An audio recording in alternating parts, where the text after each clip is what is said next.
감사절이 있는 달입니다. 지난 1년 동안 우리의 삶 속에서 무엇을 수확했는지를 생각하면서 감사드리는 예배 시간이 일주일 앞으로 다가왔습니다.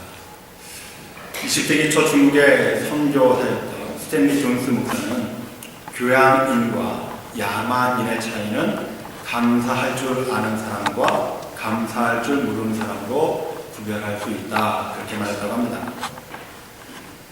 또 톨스토이는 감사할 줄 아는 사람은 젊어진다, 그렇게 말했습니다.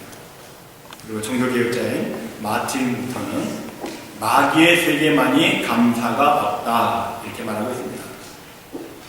사도 바울은 데살로니가 교회 성도들에게 항상 기뻐하라, 쉬지 말고 기도하라, 범사에 감사하라, 이렇게 말하고 있는데, 이것이 우리를 향하신 하나님의 뜻이기 때문이라는 것입니다.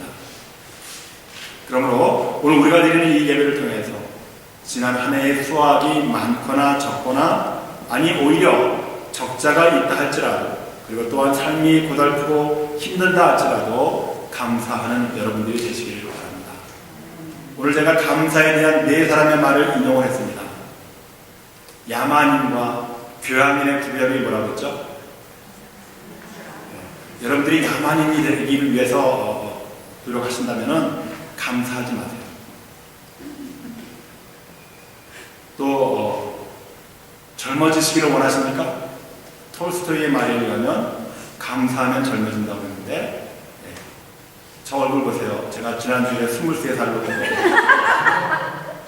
우리 이웃집에 23살 청년으로 저를 봤습니다. 왜 그럴까요? 감사하기 때문에. 감사하면 젊어집니다. 젊어지기 위해서 콜라겐 크림 바를 게 아니라, 그건 감사하면 젊어지십니다. 여러분들이 마귀와 함께 살기를 원하십니까? 감사하지 마십시오. 마귀의 세계 속에는 감사가 없다고 합니다. 여러분들이 항상 언제나 어떠한 상황 속에서 감사해야 하는 것이 저와 여러분들을 위한 하나님의 뜻입니다. 우리를 향하신다고 하는 그 말에 대한 그 의미를 제가 오늘 칼럼 감사 2014년, 제가 여러분들보다 먼저 한 주간 동안, 지난 한 해 동안 내 삶 속에서 감사했던 내용이 무엇인가를 정리하면서 칼럼을 썼습니다. 그 안에 보면 제 삶이 어찌 하나님 앞에 감사할 수 있는 삶이 될 수 있겠습니까? 그렇죠? 그러나 그럼에도 불구하고 나를 위하신, 나를 복되게 하시기 위해서 우리에게 향하신 하나님의 뜻이 그럼에도 불구하고 감사하라는 겁니다. 감사할 수 없는 삶의 형편이지만은 하나님의 뜻을 바라보니 감사할 수 없다고 하는 상황이 내 생각이고 인간적인 삶의 상황이었지만은, 그러나 그 가운데서도 하나님의 보호하심과 인도하심, 우리를 사랑하시는 그 하나님의 사랑은 변치 않으시고 우리와 함께 하시기 때문이라는 것이죠. 그것이 저와 여러분을 향한 하나님의 뜻입니다. 그래서 우리는 어떠한 상황 가운데서도 always, 항상 감사할 수 있는 그런 삶을 살아갈 수 있게 됩니다. 저는 지난 10월 마지막 주일부터 추수감사 주일까지 감사에 대한 주제로 말씀을 함께 나누고 있습니다. 오늘은 그 세 번째 주일로 나눔의 감사에 대해서 생각해 보기를 원합니다. 오늘 본문 말씀 중에서 보니까 세상의 이치와는 정반대되는 말씀을 우리는 보게 됩니다. 24절의 말씀인데요. 흩어 부지하여도 더 부하게 되는 일이 있나니 과도히 아껴도 가난하게 될 뿐입니다. 이 말을 기억하면 흩어 뿌리지만 그럼에도 더더욱 증가하는 사람이 있고, 정당히 주어야 하는 목에 대해서 붙잡고 있어도 오히려 늘 부족한 결과를 내는 사람이 있다는 것입니다. 그러므로 사랑하는 성도 여러분, 내 가난의 원인이 어디에 있었는가?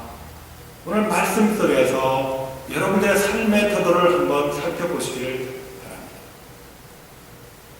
가난할 것 같았는데도 오히려 더 풍성한 것으로 인도하시는 내 삶의 모습을 보면서 그 원인이 어디에 있었을까 생각할 때, 오늘 우리에게 주신 하나님의 말씀은 우리의 삶의 태도가 어떻게 변화되어야 할지, 또 예수 믿는 사람들이 이 세상을 살면서 어떻게 살아야 할지에 대한 자세한 모습을 우리에게 보여주고 있는 것이죠. 세상의 기준과 이치대로 한다고 한다면 돈을 쓰면 줄어들게 되어 있습니다. 아니, 돈을 쓰는데 어떻게 더 많아질 수 있겠습니까? 그리고 돈을 쓰지 않으면 내 자산은 늘어나겠죠. 내가 벌어오는 수입이 있고 돈을 안 쓰는데 그럼 벌 때마다 돈이 더 늘어나는 것이 세상의 이치가 아니겠습니까? 그런데 오늘 우리에게 주시는 본문 잠언의 말씀은 그 반대로 말하고 있습니다. 즉, 돈을 쓸 때 다른 사람을 위하여 쓰면 부하게 된다는 것입니다.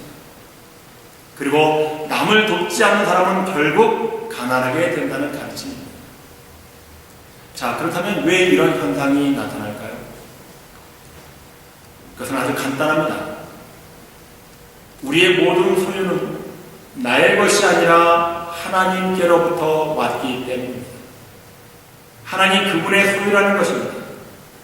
그러면 여러분들은 저에게 이렇게 반문하실 수 있겠죠. 아니, 여보시오, 내가 열심히 일해서 내가 땀 흘려서 번 돈인데 그게 내 돈이지 어떻게 하나님의 소유란 말입니까? 어떻게 보면 이 말이 맞을지도 모릅니다. 그러나 성경은 하나님께서 도와주시지 않으면 절대로 복을 얻지 못한다고 우리에게 말씀하고 있습니다. 하나님께서 지켜주시지 않으면 모든 것이 하룻밤에 물거품이 되면서 허사가 된다는 것이 성경의 가르침입니다. 그러므로 우리가 누리고 있는, 우리가 갖고 있는 모든 소유는 하나님께로부터 온 것임을 우리는 깨달을 수 있어야 합니다. 하나님의 소유인데 그것을 하나님께서 우리에게 내려주신 것입니다. 하나님의 소유를 우리에게 나눠주었기 때문에 그것을 은혜로 생각하면서 감사해야 하는 것이죠. 25절의 말씀도 똑같은 맥락의 말씀입니다.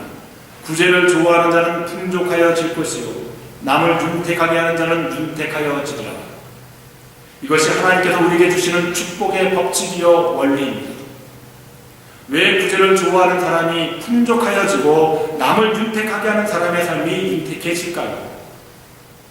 왜 그런지 그 이유에 대해서 누가복음 6장 38절의 말씀을 통해서 좀 더 자세히 살펴보고자 원합니다. 주라 그리하면 너희에게 줄 것이니 곧 후히 되어 누르고 흔들어 넘치도록 하여 너희에게 안겨주리라. 이 말씀은 예수님께서 제자들에게 하신 말씀입니다. 여기에서도 예수님께서는 제자들에게 먼저 주라 말씀하십니다. 왜 주라고 말씀하셨습니까? 누가복음 6장의 말씀은 특별히 구원받은 사람들의 신앙의 삶의 원리입니다. 그러므로 우리가 왜 주어야 하는가? 이 질문 안에서 우리는 무엇보다도 먼저 하나님의 사랑과 은혜로 말미암아 구원받은 사람들이기 때문입니다. 구원받은 사람이기 때문에 그 하나님의 사랑과 은혜를 알기 때문에 그 은혜를 보답하는 심정으로 남에게 베풀고 줄 줄 알아야 한다는 것입니다. 우리는 하나님의 사랑과 은혜 그리고 축복을 값없이 그냥 선물로 받았습니다. 그래서 주라는 것입니다. 성경은 주는 자가 받는 자보다 복되더라고 말씀하고 있습니다. 못 살아도 주면서 살다 보면 잘 살게 됩니다. 잘 살아도 주는 것을 싫어하면 그 생활이 점점 줄어들 것이고, 잘 살면서 많이 나눠주는 사람은 그 사람의 삶이 좀 더 윤택해질 수밖에 없고 더 풍요로워질 수밖에 없다는 것입니다. 우리 중에 대부분은 남에게 뭔가를 주었을 때, 도움을 주었을 때 우리는 그 당사자에게 직접 보상을 받으려고 합니다. 그러나 그렇게 되기 때문에 우리가 주는 것을 돌려받지 못할 때도 생기게 된다는 겁니다. 그래서 실망하게 되고 다시는 주지 않으려고 합니다. 못 받을 것 같은 불안감 때문에 주는 것에 대해서 인색해질 수 있습니다. 그러나 여기에서 예수님께서 우리에게 약속하시는 것은 주라 그리하면 너희에게 줄 것이니, 이 말씀의 뜻은 나는 내가 형제나 우리의 이웃에게 주었지만은 주님께서 그것을 기억하시면서 친히 나에게 갚아주시겠다는 것입니다. 그러므로 우리는 남에게 줄 때 불안하지 않습니다. 왜냐하면 전지전능하시고 무세부지하신 하나님 아버지께서 내가 오늘 어떤 선한 일을 했는지를 다 기억하고 그것을 갚아주시기 위해서 아버지 하나님께서는 나에게 더 큰 사랑의 기회를 우리에게 허락해 주시기 때문입니다. 그러므로 우리는 흩어서 더 많은 사람들에게 줄 수 있는 삶이 되어야 할 것입니다. 하나님 아버지께서 우리에게 갚아주실 때 어떻게 갚아주시는지 아십니까? 후히 되어 누르고 흔들어 넘치도록 하여 너희에게 안겨주리라. 이것은 타작마당에서 곡식을 말로 내어서 자루에 담는 것을 묘사한 말입니다. 우리가 어렸을 때 어머니 심부름으로 쌀가게에 가서 쌀을 살 때 쌀 주인이 이 말이라고 하는 것을 사용합니다. 그런데 쌀집 주인이 이 말을 사용하면서 둥근 막대기를 가지고 그 위를 싹 밀어버리죠. 그렇게 주는 것이 세상의 인식입니다. 그런데 주님께서는 우리에게 갚아주실 때 후히 되어주십니다. 이 말은 내가 지금 값보다도 훨씬 더 많이 주신다는 뜻입니다. 제가 원주에서 목회할 때 원주 시장에 가서 쌀을 살 때 그 당시에 한 말에 8,000원 정도였던 것으로 기억이 됩니다. 8,000원이면 쌀 한 말을 사는 것이 세상 원리였습니다. 그런데 원주 시장의 쌀집 주인이 제가 서울에서 다녔던 교회 신학생의 부모님이셨습니다. 제가 그 집을 알고 간 것이 아니라 쌀집이 있기 때문에 쌀 사기 위해서 그 집에 갔는데 그 집주인이 저한테 목사님이세요? 이렇게 물어보는 겁니다. 저는 아무런 말도 안 했는데 저를 보시면서 목사님이세요? 그래서 아니 저는 목사가 아니고요. 지금 서울에서 교회를 개척하기 위해서 막 개척 교회를 시작한 전도사입니다. 그랬더니 아 그러세요? 서울에 우리 아들도 지금 서울에서 신학교 다니고 졸업해서 이제 교회를 개척하고 있는데 그런 얘기를 하세요. 근데 그 아드님 이름을 이야기하는 겁니다. 그분은 제 친구입니다. 제가 그렇게 얘기했어요. 여러분 그 다음부터 그 쌀집 주인이 저를 쌀에게 어떻게 주셨을까요? 돈을 낸 만큼 주는 것이 아니라 정말 후히 되어서 어떤 때는 돈을 받지 않으시겠다는 거예요. 내 자식이 서울에서 고생하고 있는데 전도사님 생각하니까 내 아들 생각난다는 거예요. 그러나 저는 제가 그러면 이 쌀집에 못 옵니다. 그러니까 적당한 돈을 제가 드릴 테니까 받으시고 저에게 쌀을 많이 주시는 건 제가 감사하게 받겠습니다. 이제 그렇게 하면서 거래를 시작했어요. 어떤 날은요 쌀만 주시는 것이 아니라 밑반찬까지 챙겨가지고 덤으로 더 주세요. 이것이 하나님 아버지께서 저와 여러분들이 선한 일을 세상 속에서 행했을 때 하나님께서 우리에게 보답해 주시는 원리입니다. 왜 그럴까요? 우리를 너무나 기쁘게 보시기 때문에, 우리를 너무나 사랑하시기 때문에. 그렇죠? 내 자식도 아닌데 내 자식과 똑같은 상황에서 고생하는 사람을 보면서 그것을 내 아들 삼고 쌀을 후히 주시는 그 쌀주인의 심정, 이것과 하나님의 마음이 다를 바가 무엇이겠습니까? 바로 후히 되어 누르고 흔들어 넘치도록 너희에게 안겨주자고 하는 이 말씀이 그 부모님께서 제게 주셨던 바로 그 쌀과 아들을 생각하면서 챙겨주신 사랑과 같은 것이었을 것입니다.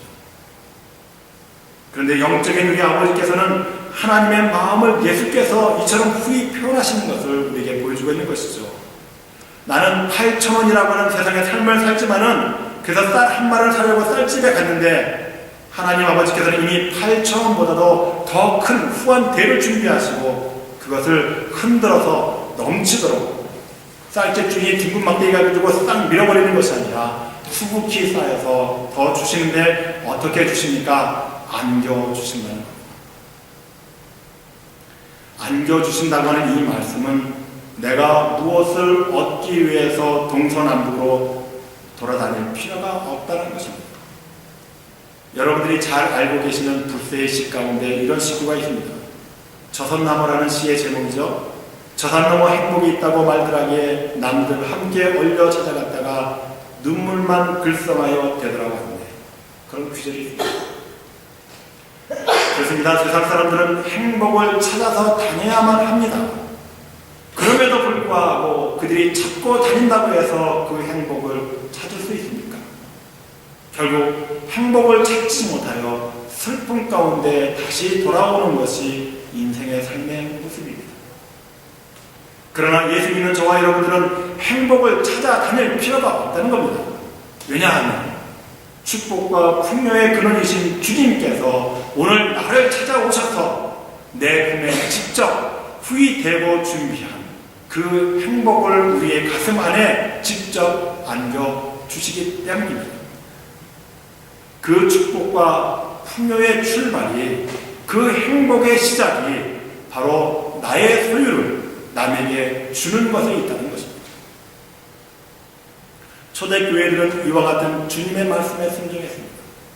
성령으로 충만해진 초대교회가 한 일에 대해서 사도행전 2장 45절의 말씀에 보니까 또 재산과 소유를 팔아 각 사람의 필요를 따라 나눠주고 라고 말씀하고 있습니다. 성령을 통해서 하나님의 은혜를 깨닫고 보니까 가난한 사람들이 그들의 주변에 있다는 것을 보게 되었습니다. 어려운 사람들을 만나게 되었습니다. 그래서 그들은 먼저 그들에게 필요한 것을 나누어 주었습니다. 그것도 자기들의 재산과 소유를 팔아서 주었습니다. 그 결과가 어떻게 나타났습니까? 예수 그리스도의 복음이 예루살렘과 사마리아뿐만 아니라 소아시아와 유럽으로 전 세계로 퍼져나갔습니다. 바로 이것이 복음을 받아 주님을 영접한 사람들이 세상 속에서 가득 차게 되는, 충만케 되는, 흔들어 넘치는 하나님의 축복이 그대로 임한 것이 아니겠습니까? 그리고 사도 이후에 초대교회에 처음 세워진 7 집사들은 구제와 봉사하는 일을 위해서 세워진 사람들이었습니다. 7 집사들은 그 일을 맡아서 최선을 다했습니다. 사도행전 6장 3절의 말씀을 보면 형제들아 너희 가운데서 성령과 지혜가 충만하여 칭찬 듣는 사람 7을 택하라. 우리가 이 일을, 어떤 일을? 이 일을, 구제와 봉사하는 이 일을 저희에게 맡기고 라고 했습니다. 그러므로 집사님들은 어떤 일을 위해서 선택된 사람들인 것을 우리는 본문 말씀 속에서 분명히 알게 되는 것이죠. 구제와 봉사의 일을 위해서 오늘 교회 안에서는 집사님들을 세우게 되는 것입니다. 이 집사들을 통해서 예수 그리스도께서 이 땅에 오신 그 목적을 이루기 위해서, 그 사명을 감당케 하기 위해서 예루살렘 교회뿐만 아니라 7 집사람들을 택하여서 이 일을 저희에게 맡겼을 뿐만 아니라 오늘 우리들의 교회들은 이 집사님들을 세워서 교회가 해야 할 봉사와 구제의 일을 맡기는 것입니다. 여기에서 말씀하고 있는 이 일이라고 하는 것은 구제하는 일과 봉사하는 일이었습니다. 구제하는 일들을 집사에게 맡긴 것입니다. 그런데 여기에서 구제라고 하는 말로 번역된 히라버 원어는 우리가 잘 아는 디아코니아라는 말입니다. 디아코니아라는 단어는 구제라는 의미와 함께 봉사라고 하는 의미를 포함하고 있는 단어입니다. 그래서 7 집사가 맡은 이 일은 구제하는 일과 봉사하는 일이었습니다. 사도들을 대신해서 세움을 받은 이 7 집사들은 디아코니아에서 파생한 디컨, 즉 집사라고 불렸습니다. 그래서 집사라고 하는 말의 본래 뜻은 구제하는 사람 또는 봉사하는 사람이라는 뜻입니다. 이 일을 위해서 초대교회는 특별히 7사람을 세운 것입니다. 구제와 봉사하는 이 일이 중요한 것은 하나님의 관심이 온통 그곳에 있고 바로 예수님께서 세상에 오셔서 하신 일이 구제와 봉사의 일이었고 그것은 또한 예수님께서 제자들에게 부탁하신 일이었습니다. 예수님께서 자기가 세상에 오신 목적이 바로 구제와 봉사의 일을 하기 위해서 오셨다고 우리에게 분명하게 말씀하고 계십니다. 마가복음 10장 45절의 말씀을 보십시오. 인자에 온 것은 섬김을 받으려 함이 아니라 도리어 섬기려 하고, 여기에 도리어 섬기려 하는 말이 바로 원어의 디아코니아라고 하는 말로 사용되어 지는 것을 우리가 보게 됩니다. 이런 의미로 본문의 말씀을 다시 읽는다면 주님께서 이 땅에 오신 것은 도리어 구제하고 봉사하여 오셨다는 것입니다. 그리고 이 일을 위해서 주님께서는 자신의 목숨까지도 아끼지 아니하셨다는 것입니다. 사랑하는 성도 여러분, 2014년 추수감사 주일이 이제 다음 주일입니다. 이 풍요롭고 풍성한 계절에 저는 여러분의 삶이 주 안에서 더욱 풍요로워지고 윤택해지기를 바랍니다. 이 삶을 원하시는 분이시라면 주는 사람이 되십시오. 구제와 봉사를 위해서 여러분의 목숨까지도 바칠 수 있는 결단을 이 예배 시간을 통해서 하시기를 바랍니다. 이 결심을 여러분의 삶 속에서 실천하게 될 때에 여러분의 삶은 더 부해질 것이고 윤택해질 수밖에 없을 것입니다. 왜냐하면 하나님 아버지께서 오늘 말씀 속에서 주라 그리하면 너에게 줄 것이니 곧 후히 되어 누르고 흔들어 넘치도록 하여 너희에게 안겨주리라고 약속하셨기 때문입니다. 하나님의 말씀을 믿는 자, 그 믿음 있는 사람들은 하나님을 믿을 때 말씀을 믿는 것이기에 오늘 우리에게 주신 이 말씀을 믿고 그대로 행하는 자에게 하나님께서는 보다 윤택하고 부해지는 삶을 보여주게 될 것입니다. 여러분들이 이 말씀을 실천함으로 인해서 여러분들이 이 말씀의 산 증인이 되시기를 원하지 않으시겠습니까? 물론 나도 힘들고 괴롭습니다. 내 인생의 삶들, 특별히 미국에서 살아가는 저와 여러분들은 이놈의 페이먼이라고 하는 것 때문에 한숨도 이 스트레스 속에서 해방될 날이 없습니다. 아파트먼트 페이먼, 하우스 빌, 자동차 빌, 헬스 이슈런스, 자동차 인슈런스, 뭔 페이먼트가 그렇게 많은지 하나라도 어겨서 잠시 까먹고 갚지 못하는 것, 그 다음날 이자가 붙어서 다시 나갑니다. 이것이 우리들의 인생의 삶입니다. 이 안에서 주님, 내가 남에게 뭐 줄 수 있겠습니까? 나도 부족하고 어렵습니다. 이것이 우리들의 일상적인 삶의 모습이라고 한다면 우리의 삶 속에서는 말씀을 이루어갈 수 있는 능력이 소멸되어집니다. 오늘 말씀을 믿으시고 그 말씀이 내 삶 속에 허락하시는 하나님의 능력이라고 믿으신다면 이 말씀을 한번 실천해 보시지 않겠습니까? 그래, 이왕 궁해지고 궁핍한 삶, 남을 도와주는 몫을 내가 따로 뛴다고 해도 내가 죽지는 않겠지, 그런 마음으로 결심하시고 한번 흩어 뿌려보시는 여러분들이 되시기를 바랍니다. 그러면 그 혜택을 받는 사람들이 여러분들에게 갚아주는 것이 아니라 하나님 아버지께서 여러분들의 인생의 삶을 책임져 주시고 더욱 부하게 하시고 윤택하게 하여 주신다는 것이 오늘 우리에게 주신 본문의 말씀이 아니겠습니까? 나눠줌으로 감사하는 여러분들이 되시기를 바랍니다. 나눠주었더니 내 삶이 부해지고 윤택해졌다고 하는 이 감사 속에서 하나님 앞에 나와 찬양과 영광을 드려주시는 여러분들이 되시기를 바랍니다. 나눠주었더니 내 삶이 궁핍해지고 더 연약해진 것이 아니라 부해지고 강해졌다고 하는 것을 증거로 삼으시는 여러분들이 되셔서 하나님의 말씀이 가는 곳마다 여러분들의 이름이, 여러분들의 모습이 나타나는 이 하나님의 은혜를 우리가 어찌 포기할 수 있겠습니까? 이 꿈, 이 소망을 바라보시면서 오늘 우리의 삶이 힘들고 어렵다 할지라도 남을 도울 수 있는 목을 따로 떼어 놓으시는 여러분들이 되시기를 바랍니다. 이제 우리는 한 해 동안 추수한 결실을 하나님 아버지께 드리는 추수감사주일을 맞이하게 되었습니다. 인색하게 하지 마시고 자원하는 마음으로 기쁨 가운데 드리시는 추수감사주일 예물을 봉헌하시기를 바랍니다. 그래서 여러분의 한 해의 추수 수확물을 드리는 이 예물로 말미암아 더욱 구제와 봉사가 이루어지고 오늘 우리에게 주시는 말씀처럼 여러분들의 삶이 더욱 풍요로워지고 윤택해지는 복이 임하시기를 주님의 이름으로 간절히 축복합니다. 기도하시겠습니다.